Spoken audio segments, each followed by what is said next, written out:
Hi students, how are you and what about your study. Doubts, numericals, derivations को समझ के करना है स्टूडेंट्स। डाउट्स को क्लियर करते हुए चलना है। अपने स्टूडेंट ग्रुप में अपने टीचर से क्वेश्चन रेज करिए, डिस्कस करिए। आप देखना बड़ी आसान, इंटरेस्टिंग और एक्साइटिंग है ये टॉपिक्स, ये सब्जेक्ट। और आज हम ले रहे हैं chapter 6 electromagnetic induction, 12th physics. आज का टॉपिक है eddy currents. Let us start.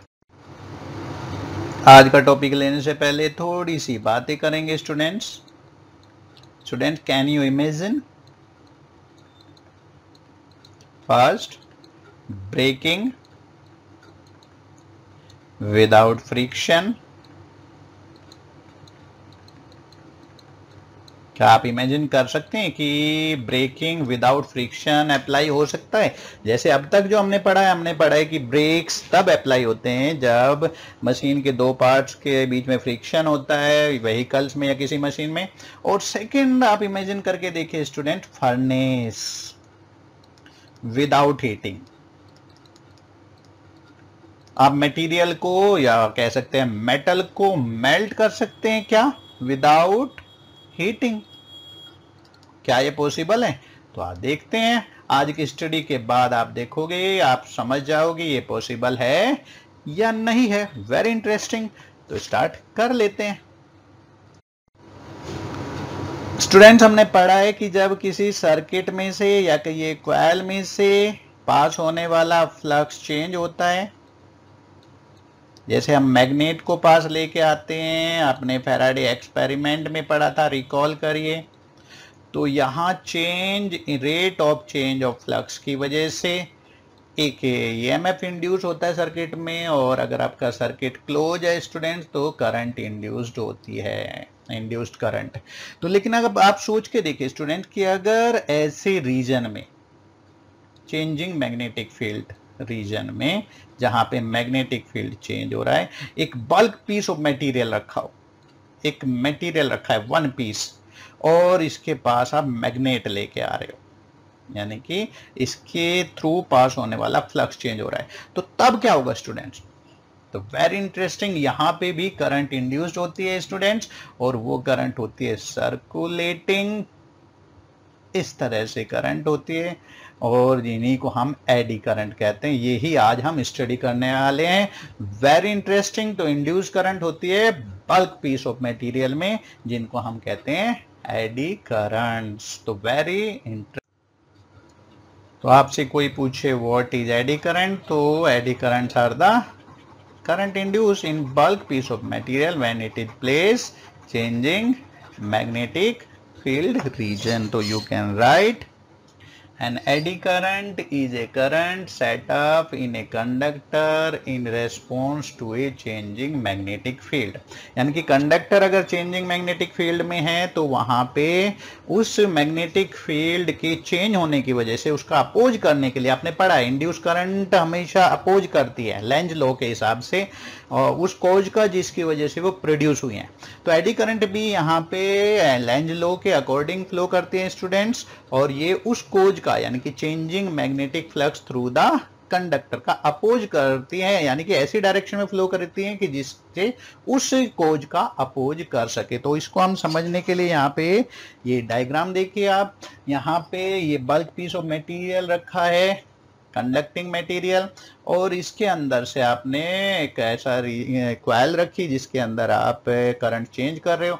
तो यहाँ मैग्नेटिक फ्लक्स चेंज होगा इसके अंदर से पास होने वाला, और यहाँ पे सर्कुलेटिंग करंट होंगे। These are eddy currents in changing magnetic fields.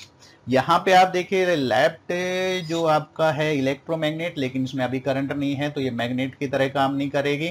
यहाँ पे कॉइल है सिंपल, एक और के ऊपर रैप्ड है, और इसके ऊपर एक मेटेलिक डिस्क रखी है। जब आप यहाँ पे करंट प्रोड्यूस करते हैं इस कॉइल के अंदर जो कोर के ऊपर रैप्ड की है, तो ये इलेक्ट्रोमैग्नेट फंक्शनिंग हो गई आपकी, मैग्नेटिक फील्ड प्रोड्यूस होगा।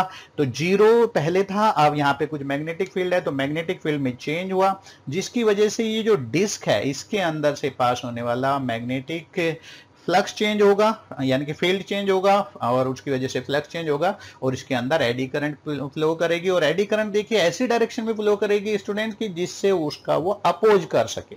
अपोज करने, अगर मान लीजिए ऊपर वाला पोल इलेक्ट्रोमैग्नेट का नॉर्थ पोल है तो आपके डिस्क के नीचे का पोल भी नॉर्थ पोल हो जाएगा और नॉर्थ पोल को रिपेल कर रहा है। देखिए आपकी डिस्क थोड़ा ऊपर उठ गई है रिपल्शन की वजह से, यानी कि अपोजिशन की वजह से, क्योंकि उसमें जो करंट एडी करंट प्रोड्यूस हुई वो ऐसी डायरेक्शन में हुई है जिससे उनका नीचे वाला फेस एक तरह से नॉर्थ पोल की तरह से काम कर रहे हैं।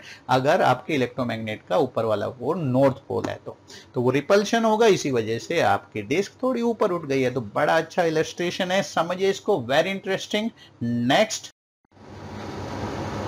Demonstration of AD currents. तो स्टूडेंट्स यहां पे हमने डेमोन्स्ट्रेट किया है एडी करंट को। देखिए एक कॉपर प्लेट को हम ऑसिलेट करा रहे हैं दो मैग्नेटिक पोल्स के बीच में, नॉर्थ और साउथ। आपने मैग्नेटिक पोल लिया है और कॉपर प्लेट ऑसिलेट कर रही है।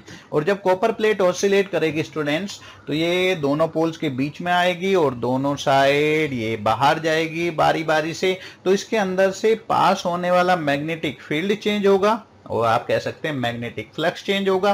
और आपको पता है जब मैग्नेटिक फ्लक्स किसी बल्क पीस ऑफ मटेरियल में से चेंज होता है, हमने पढ़ा है उसमें एडी करंट यानी कि करंट इंड्यूस्ड हो जाएगी, जिन्हें हम एडी करंट्स कहते हैं। और ये एडी करंट्स ऐसी डायरेक्शन में इंड्यूस्ड होगी स्टूडेंट्स की इस कोज का, यानी कि मैग्नेटिक फ्लक्स में चेंज होने का अपोज कर सके। और यहां पे मैग्नेटिक फ्लक्स चेंज हो रहा है स्टूडेंट्स ऑसिलेशन की वजह से, तो ये ऑसिलेशन का अपोज करेगी और जिसकी वजह से आपकी plate will come to a halt in very short time. तो एडी करंट इस ऑसिलेशन का अपोज करेगी क्योंकि मैग्नेटिक फ्लक्स चेंज हो रहा है ऑसिलेशन की वजह से।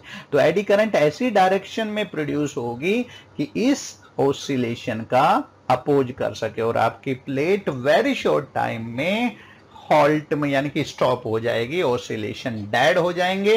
तो यहां पे हम एडी करंट का डेमोन्स्ट्रेशन दिखा रहे हैं, समझ आ जाना चाहिए।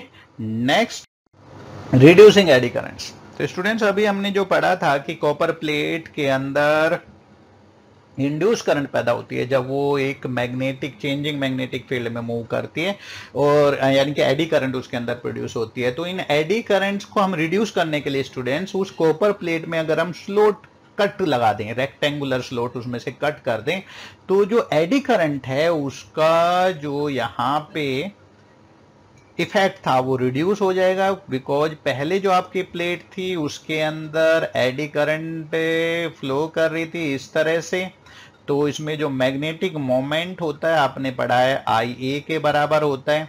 तो एरिया ज्यादा था प्लेट का और जब एडी करंट प्रोड्यूस होती है तो उसका मैग्नेटिक मोमेंट ज्यादा होगा, उसका इफेक्ट ज्यादा होगा और उस वजह से एडी करंट के इफेक्ट की वजह से, लेंज लॉ की वजह से ये प्लेट का ऑसिलेशन डेड हो जाता था इन ए वेरी शॉर्ट टाइम।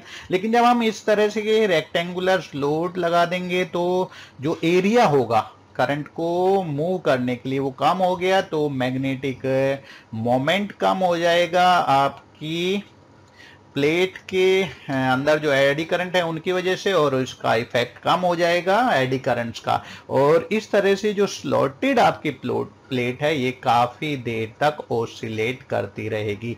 तो आपने एक तरह से एडी करंट्स के इफेक्ट को यहाँ पे कम कर दिया, उनको कम एरिया प्रोवाइड करके। तो it is very easy. Next, eddy currents are undesirable, disadvantages, यानी कि कहीं कहीं एडी करंट हमारे लिए अनडिजायरेबल होती है स्टूडेंट्स और कहीं डिजायरेबल होती है। तो जहां अनडिजायरेबल होती है वहां हम इनको रिड्यूस करने की मेथड अप्लाई करते हैं और जहां डिजायरेबल होती है वहां हम इनको इंक्रीज करने के मेथड अप्लाई करते हैं। तो स्टूडेंट्स हमने पढ़ा है कि एडी करंट प्रोड्यूस होती है जब चेंजिंग मैग्नेटिक फील्ड में एक मेटेलिक कोर रखी होती है। तो ट्रांसफॉर्मर हो या इलेक्ट्रिक मोटर हो या कोई भी डिवाइस हो, उसमें जो मेटेलिक कोर होती है वो चेंजिंग मैग्नेटिक फील्ड में होती है, तो उसकी वजह से उसमें एडी करंट प्रोड्यूस होगी। तो one piece of metallic core की जगह स्टूडेंट्स हम laminations layers of metallic cores को यूज करते हैं। क्लियर है? तो लैमिनेटेड जो कोर्स होती हैं एक दूसरे लेयर्स एक दूसरे के ऊपर रख के हम वन पीस ऑफ मेटल की जगह उन लेमिनेशंस को यूज करते हैं, उससे एक कोर बनाते हैं। तो इससे क्या होगा, अभी आपने पढ़ा था, जैसे हमने जब स्लोट लगाए थे कॉपर प्लेट में, वहां पे एडी करंट का इफेक्ट कम हो गया था।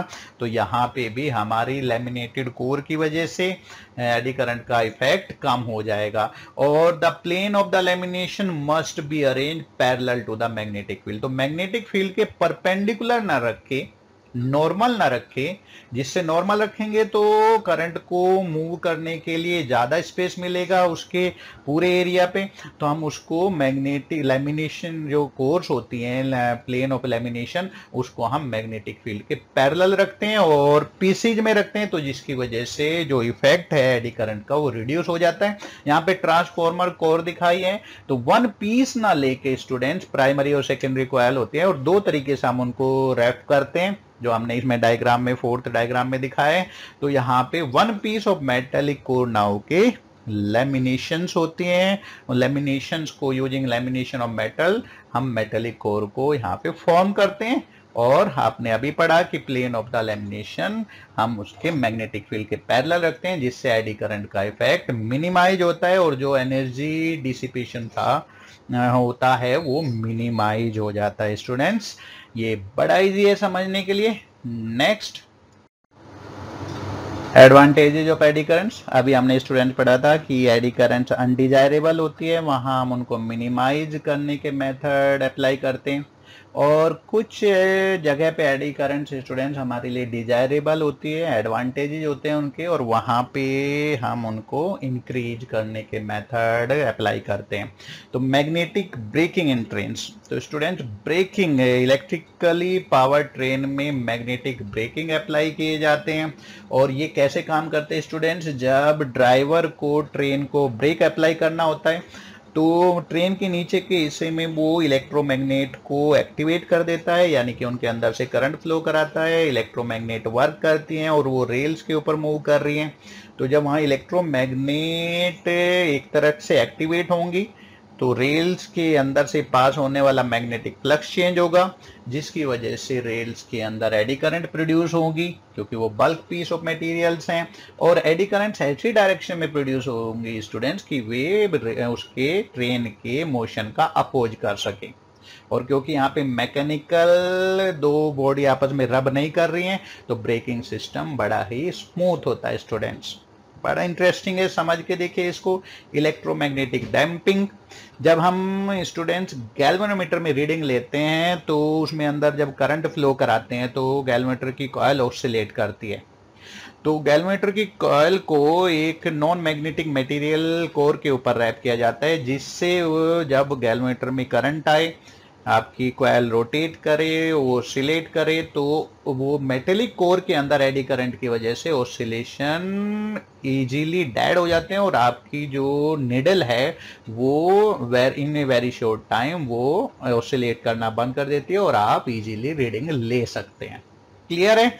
Induction furnace, students, induction furnace can be used to produce high temperatures and can be utilized to prepare alloys by melting the constituent metals. A high frequency alternating current is passed through a coil which is surround the metals to be melted. Metal के चारों तरफ जो coil होगी students, उसके अंदर से high frequency alternating current pass की जाती है, जिसकी वजह से वहां पे मैग्नेटिक फ्लक्स चेंज होगा विद वेरी हाई फ्रीक्वेंसी। और मैग्नेटिक फ्लक्स अगर चेंज होगा तो आपको पता है इस मेटल के अंदर एडी करंट प्रोड्यूस होगी, जिसकी वजह से हीट डिसिपेट होगी, हीट प्रोड्यूस होगी, टेम्परेचर बढ़ेगा और आपका मेटल मेल्ट हो जाएगा। तो यहाँ पे हम इंडक्शन, इस तरह के जो डिवाइस होता है, जो प्लांट होता है, हम उसे कहेंगे इंडक्शन फर्नेस। तो यहाँ पे बिना किसी हीटिंग के, बगैर किसी फ्यूल के हम मेटल को मेल्ट कर सकते हैं। क्लियर है? It is very interesting. Electric power meters, तो स्टूडेंट्स आप अपने घर के मीटर में देखेंगे एक डिस्क हमेशा घूमती रहती है। तो जो मेटेलिक डिस्क घूम रही है आपके पावर मीटर में, वो इंड्यूस्ड करंट की वजह से, क्योंकि वो चेंजिंग मैग्नेटिक फील्ड में रखी है, एडी करंट प्रोड्यूस हो रही है, और एडी करंट की वजह से वो उस चेंजिंग फ्लक्स का अपोज करेगी, उसकी वजह से उसमें एक मोशन होगी, सर्कुलर मोशन, और eddy electric currents are induced in the disc by magnetic field produced by sinusoidally varying currents in a coil. और उस सर्कुलर मोशन ऑफ डिस्क की वजह से हम यहाँ पे जो हमारा मीटर है उसमें रीडिंग आती है और हम उसको कैलकुलेट कर सकते हैं। तो इट इज वेरी इंटरेस्टिंग, इसको समझ के देखिए, वेरी इजी। आज के लिए इतना ही, थैंक यू।